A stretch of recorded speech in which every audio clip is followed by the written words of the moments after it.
today. I would encourage everyone to read through the new Q&A. I printed it out. It answers so many questions that are floating around with a lot of misinformation, and I think that would put a lot of things to rest. So again, thank you for your support. I look forward to someday getting the new amenities. Thank you very much.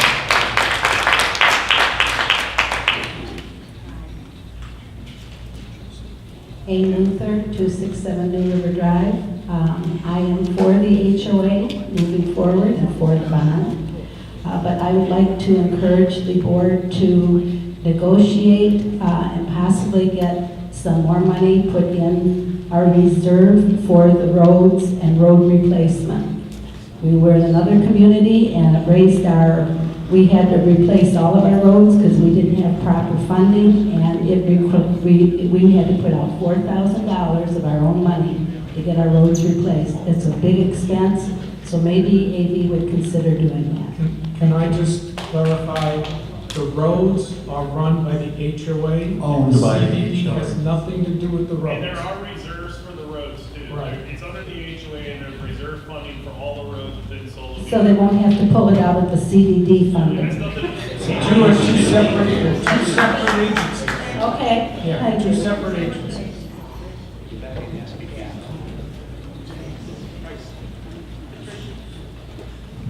Patricia Schmidt, 772 San Rafael Street. Always my thanks to our CDD supervisors. You've got broader shoulders than I have, that's for sure. I don't know how you've withstood this for so long. However, I have to thank Mr. Vento for bringing up the viewpoints that he made regarding the net here, because it's a question that I had raised several, I'll say months ago rather than years ago, but when we first started this, I had asked about the net on this transaction. And finally, it's been brought up publicly at a meeting today, because it is important for everyone to know that in the end, AV Homes is not such a hardball group to deal with. We have to all remember, I bought in '06, my husband and I bought in '06, '05, okay? And we lost $150,000 on one of the houses that we sold here, and still stayed within Solivita because we loved it. But nonetheless, that's nobody's fault but our own. AV Homes stuck it out here. The recession hit terribly with the real estate market, and a lot of people lost, and a lot of people are still here. We're not unique. There's many, many people just like us who are underwater with our properties. But AV Homes stuck it out. When we bought in '05, AV was closing approximately 125 properties per month. During 2008 and 2009, they stuck through it and closed somewhere between 10 and 20 properties a month. So everybody that's really bashing them ought to be thankful that we're not one of those many communities in Central Florida that went through bankruptcies with other builders. They're innumerable to count. And there are many, many communities that are still trying to catch up. In fact, the Cascades up in Claremont all had liens put against their properties when, I think it was Levitz that built that community. When they went bankrupt, every homeowner had liens put against their properties. Who here had a lien put against their properties by anybody, any subcontractors? Nobody, because AV Homes stuck it through. So you know what, you think it's a bad deal, but what's the difference? You pay $85 a month and put it in the right hand, or you put it into the left hand. We chose a lifestyle, we chose a community, we love where we live. Most of us have incredible friendships and fabulous neighbors. Let's try and return ourselves to that type of an environment, please. Thank you all.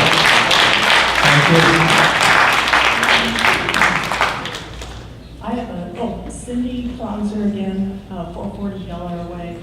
And I think the idea of putting the information in the reflections is a great idea. We were trying to come up with a way for those who don't know how to go to websites to get the information. I think that's a great platform.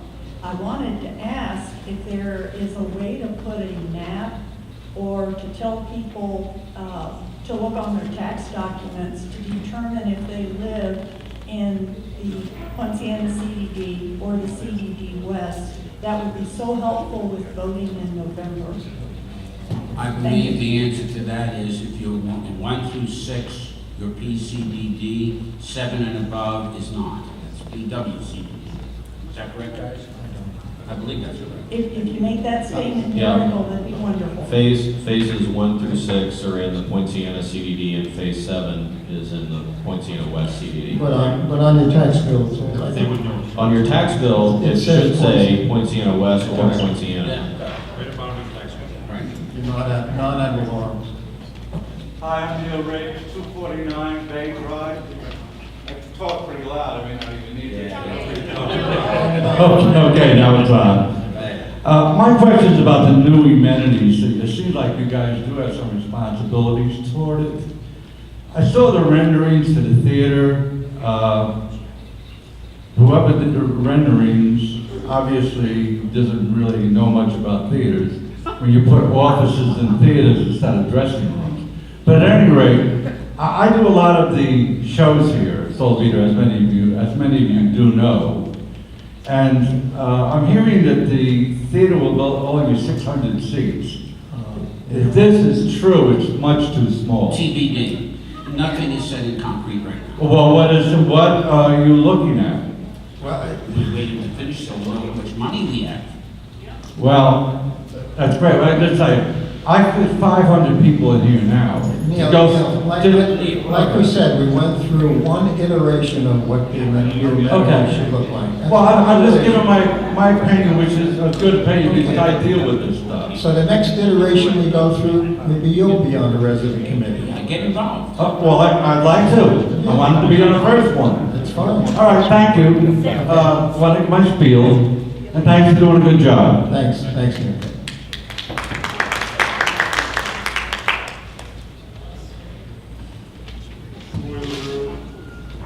Roy LaRue from 211 San Vicente Lane. Could we have, I respectfully ask, could we have one answer to one question that I have, and that is why the board has continuously refused to get a certified appraisal for the amenities so that we know the value of the property we're dealing with? Could that be added to the questions and answers, please? And I don't want the business case, that's not a certified Florida appraisal. And we all know the elephant in the room is there's never been an appraisal done by the board. If you could put that answer out, we really appreciate it. Thank you.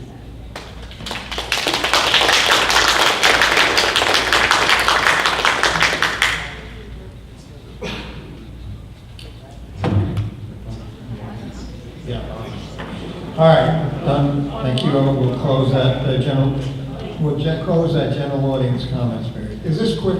Diane? Yeah, I'll make it very quick. Okay, Diane Drury, 549 Top of the When we moved here, we've been familiar with HOAs because we've lived in them before.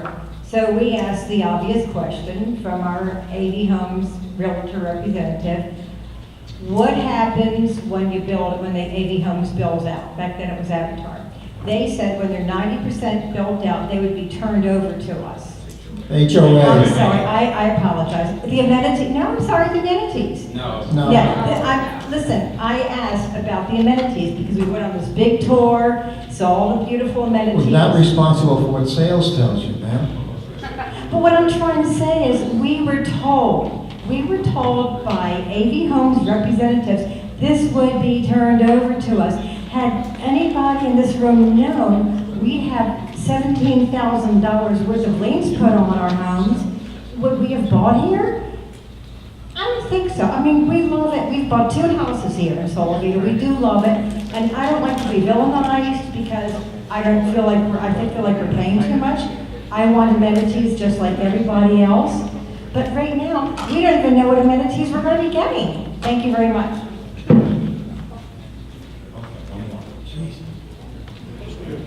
Hi, my name is Maureen Clancy, and I'm 99 Auburn Drive. Just want to say I do love it here in Solivita, and they did a beautiful job building the homes and everything in a great neighborhood.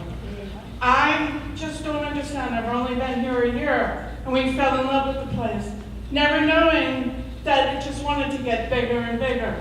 but yet we already have 14 swimming pools, 14 that are hardly ever used. So I really don't understand why we need another pool. More tennis courts, you go to the ponds, those tennis courts are never used. So all this is going on and on and on about amenities that we already have and wanting to open it up to the public. And then my last one is, and it doesn't mean to be a pun or anything, but who, AV, put this whole board together for the hearing, correct? No, who made this board? You did. Who picked this board? Voted. I'm sorry, I can't hear too well. We'll answer the question to our staff. I just want to know who picked this whole board. And the question is, why isn't there one woman up there? Thank you. She's the next guy.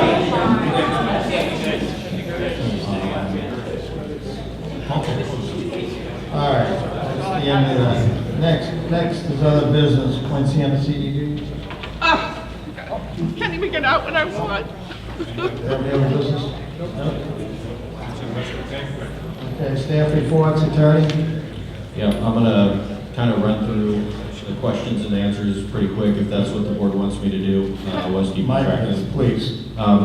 In terms of an anticipated timeline, there's really two things right now that are, I would say, impediments to you ever issuing bonds to consummate the amenity transaction. Number one is we have to go through a bond validation process, as you're aware.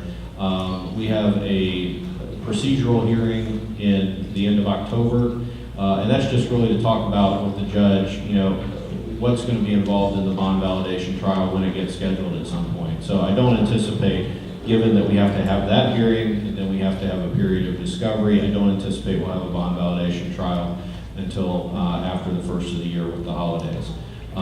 So nothing is happening in October and November in terms of, the bond, the board saying, oh, we sold the bonds. It isn't going to happen.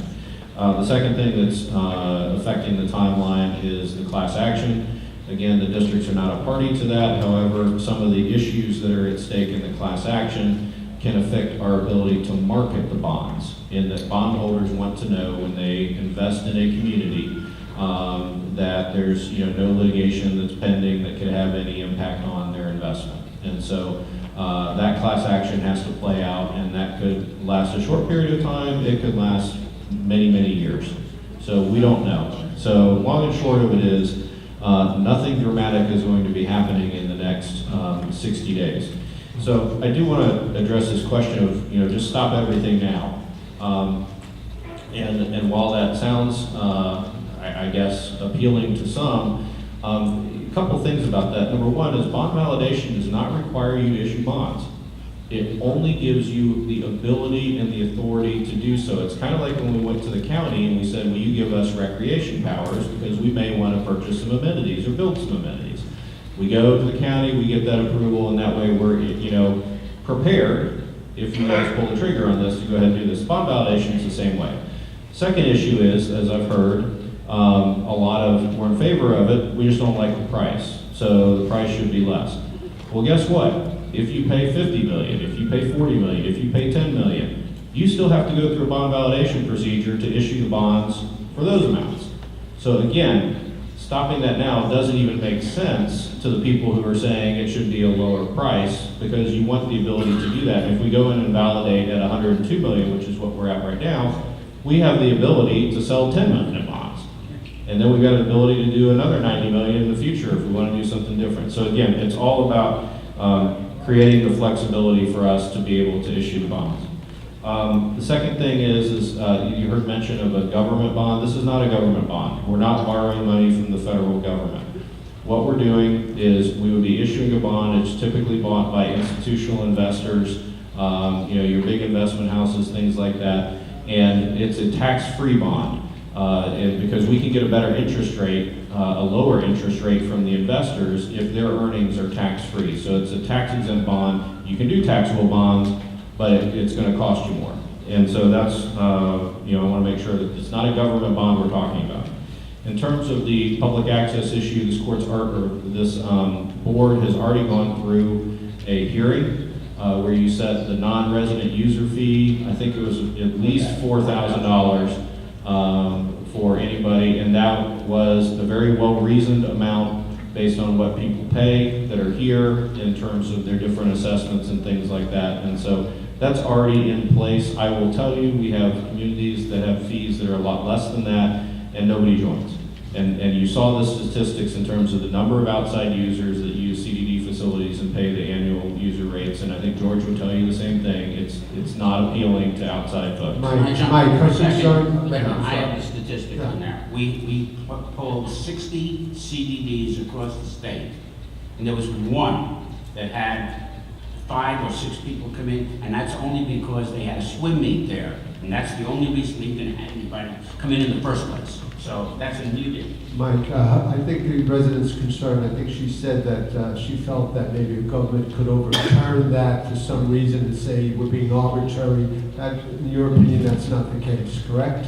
In my opinion, is the decision that the board made in coming up with the $4,000 was not arbitrary, it was not capricious, it was well-reasoned, and we provided you with the background information supporting that $4,000 fee. So we would not have recommended it to the board if we didn't feel like it was supported by Florida law. Thank you. So going on down, we heard a lot about next door, and I've told this board over and over again. Well, first of all, next door is not run by the CDDs. The CDDs have no input on it. So if people are taken on, taken off, that is not something the CDD has anything to do with, first of all.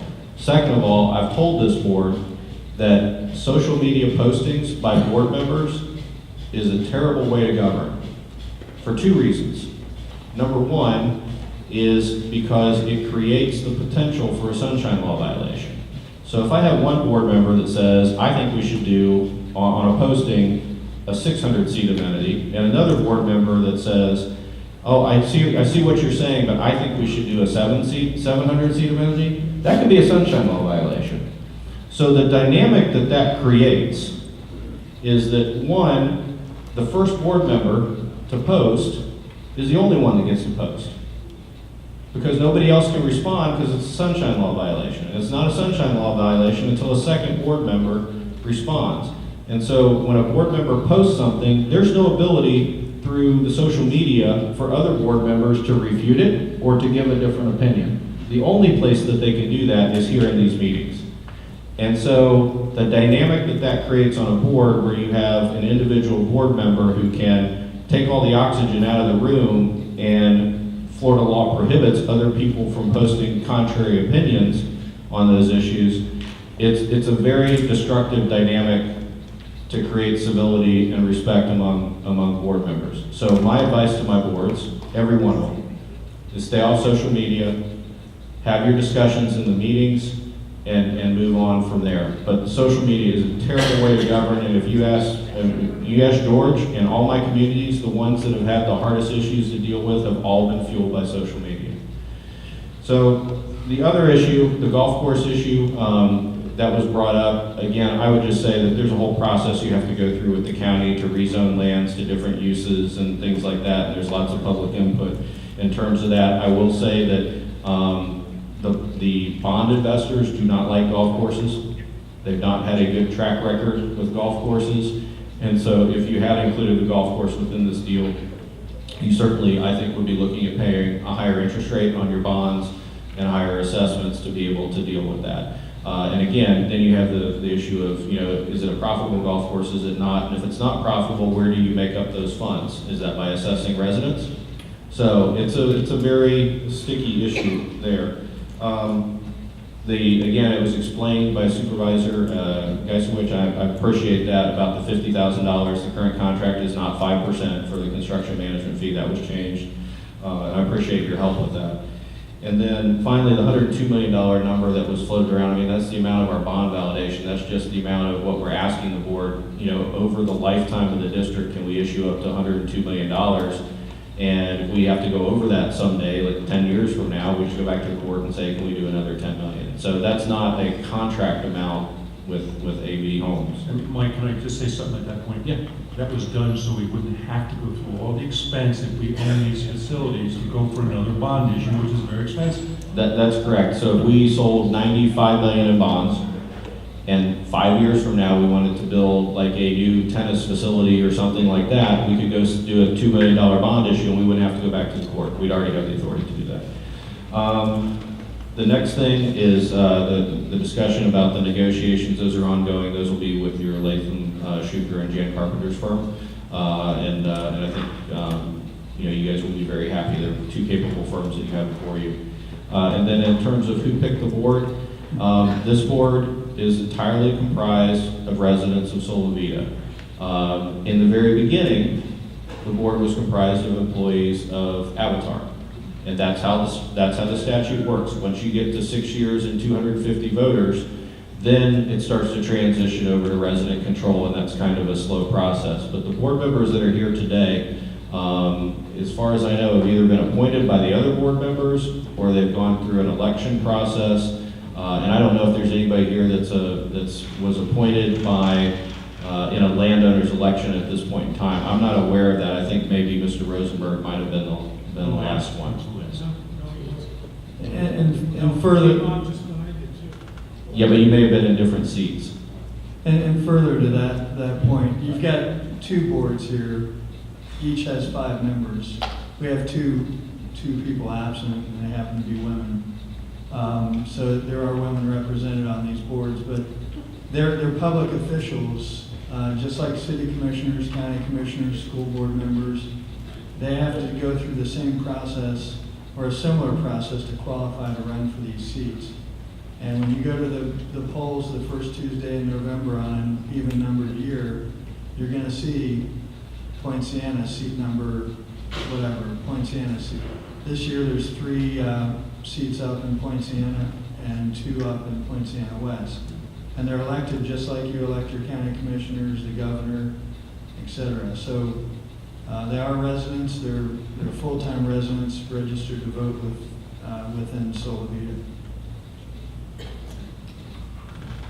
That concludes my report and all the questions I was able to take down. Before we leave the attorney report, just one question.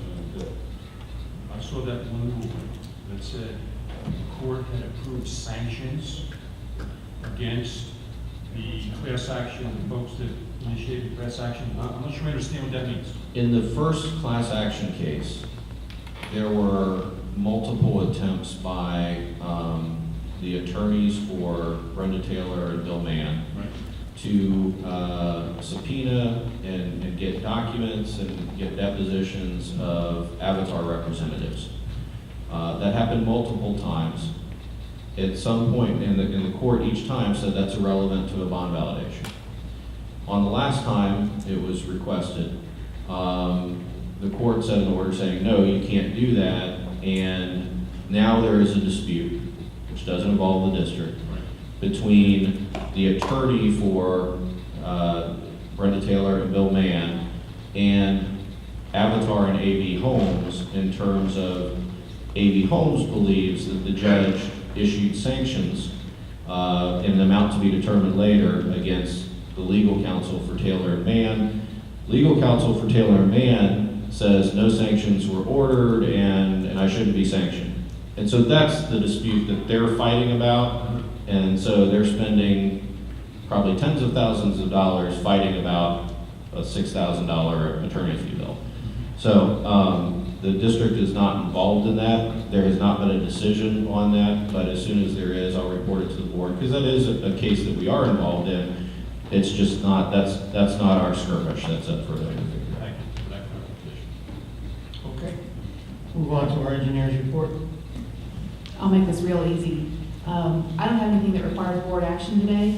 I may chime in when it comes to the field manager's report, because there's a couple things that I'm working with them on in that regard, so I'll defer to help them. Okay. District manager? We had a field manager report, but based on the length of the agenda, we didn't do a full-blown report. I have Alan and Clayton here, as well as Clark. I know the issue of niche control has come up. I'll since the last meeting, you all approved us relocating the middle aerator from the east side over to basically the peninsula. Can you speak up a little bit, because I think... At the last meeting, you approved us to move the middle aerator from the east side of the lake to the west side of the lake at Peninsula, where we've had most of the issues. That was the discussion at the board meeting. That was what I took away as direction from the board. We've also ordered the 2 additional aerators that are going to be installed at the north end and in the middle. She's engrossed. We weren't going to add another one to the south end. The board decided we could do that later if it was required. So we're waiting on the delivery of those. I don't believe we've received them yet. The specific locations of those 2, we've heard a request from the homeowners for a location of those. We haven't decided on the final location. I think the board might be best for the board to delegate authority to an individual board member to work with staff on the final location of that. What we have to keep in mind is the pond is, you can't just isolate sections of water in a pond. You're really, with aerators, your goal is to turn over the entire pond. And so by taking an aerator from the south end of that lake and relocating it, you're potentially creating problems down the road in that part of the pond. So, you know, we're trying to treat the pond as one ecosystem, and we don't really want to relocate one in another section just because today there are no major issues. So with the 2 new aerators coming on, those will be installed as soon as we get delivery. And the specific location, again, I don't think have we made a determination? We had some recommendations on where those would be installed, but they're not in the location that the homeowners are requesting. Can I ask you, Bill, you've been down there. Can I ask you to take the lead on this from the board perspective and work with the homeowners and GMS, sir? Yes? Okay. We're happy to do that. Yeah. You know, and as far as what the district has been doing, I mean, we're doing larvicide, adulticide. We're going to be stocking fish in October. We've installed aerators. You know, there really isn't much else that the board can do at this point. No, I understand, Just give it a little but, bit of time. and also regarding the Massey thing, I don't know. Craig, what can you address what's going to happen there? Because I lost touch with it. I mean, I know Massey went over to the homeowner's home. What happens next? Massey's coming back with a report on what they're gonna do to the homes. First, we gotta power wash them, that's the first thing.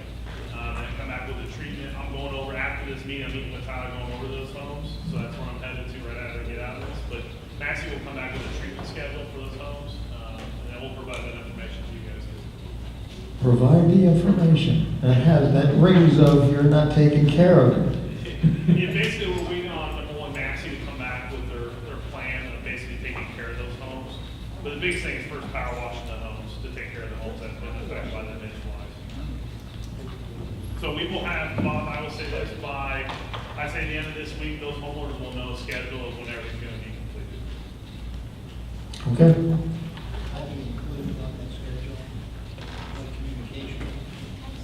Yes, I will make sure, and as you guys know, and I wanna make it very clear, this is something typically the HOA does not get involved in. Right, we don't, yes. And I just wanna make sure we're meeting with you guys to help out and make sure we get this resolved, and hopefully going forward. But this is something that the CDD doesn't get involved with either. So Correct. and that puts the homeowner in the middle of a box. It's a great area. AV Homes has said right now that they would like to take care of this, so we're in the process of taking Okay. care of it. Okay? Fantastic. We definitely That's what we appreciate, like about AV, they step up.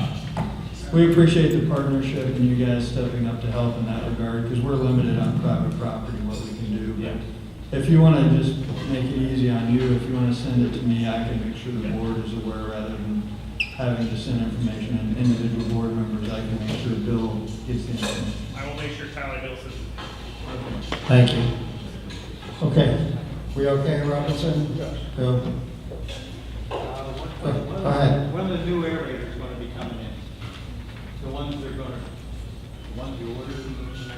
I don't have a tracking number, unfortunately, but I would imagine They've been ordered. I actually paid for them myself on a credit card, so, you know, I can guarantee you they've been ordered and they're in process. So we'll try to get a tracking number for you and an estimated delivery, but they were ordered last week or the week before. a couple weeks ago. Okay. Anything else, Bill? I see you. I know you're saying you've got to treat the whole pond. Bill, do me a favor, use the mic, it's gotta go on tape, right? I understand why you're saying you have to treat the whole pond, but in the year plus that we begged for help, plus the year since we got the approval for the budget, you've never gotten a complaint from anywhere else except the end of our street.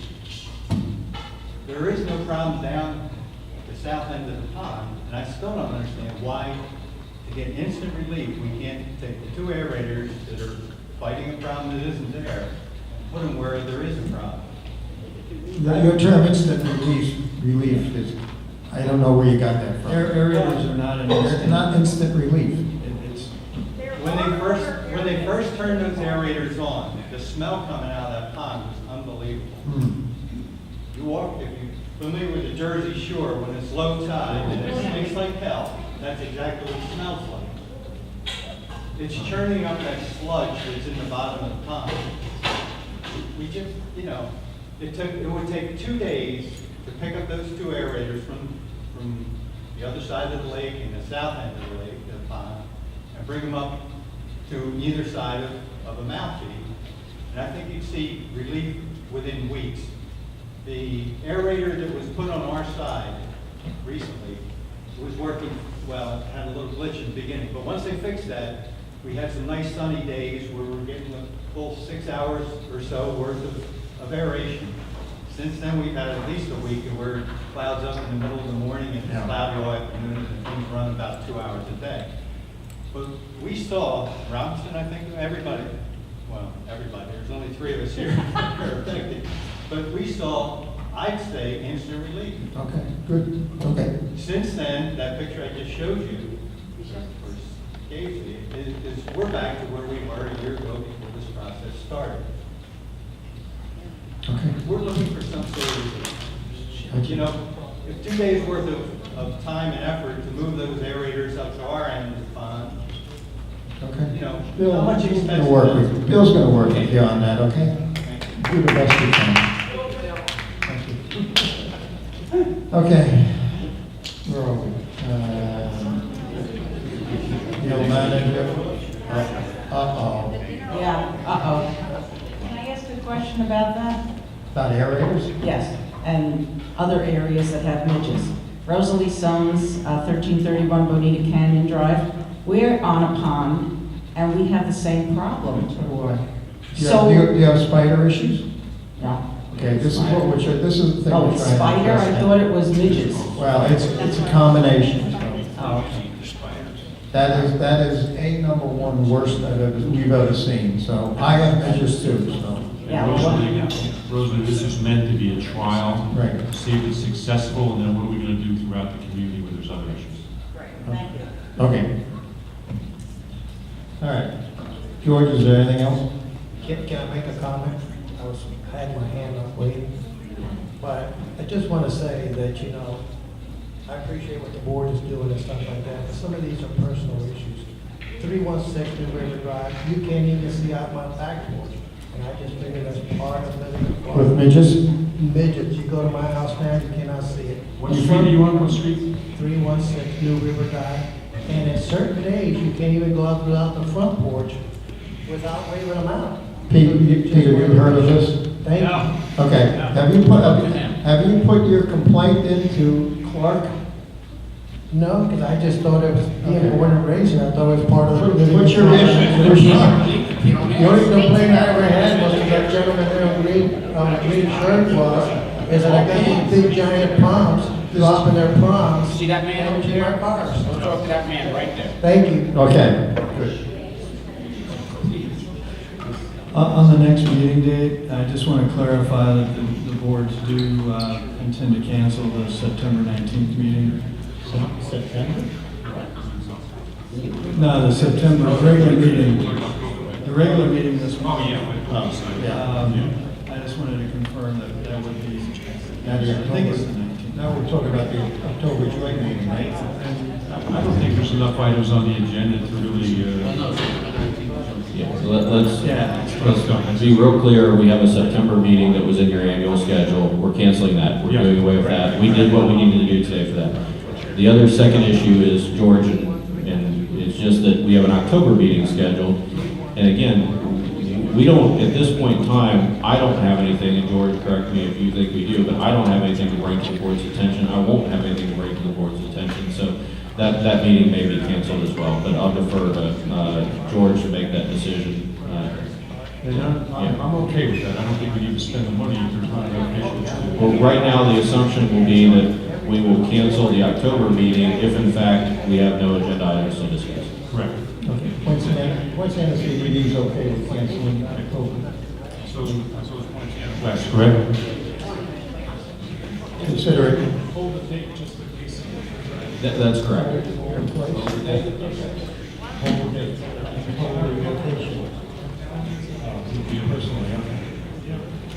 Don't give up the room, Sherry, please. What? The September 19th meeting is canceled, the October may be canceled, but keep the room booked, just in case. So the 19th is canceled? Yes. Okay. Anything else? Okay, we're on to the item number 15, adjournment. Make the motion. Second. All in favor? Aye. Poinciana CDD is adjourned. Thank you, everybody, for Poinciana West attending. Benefit.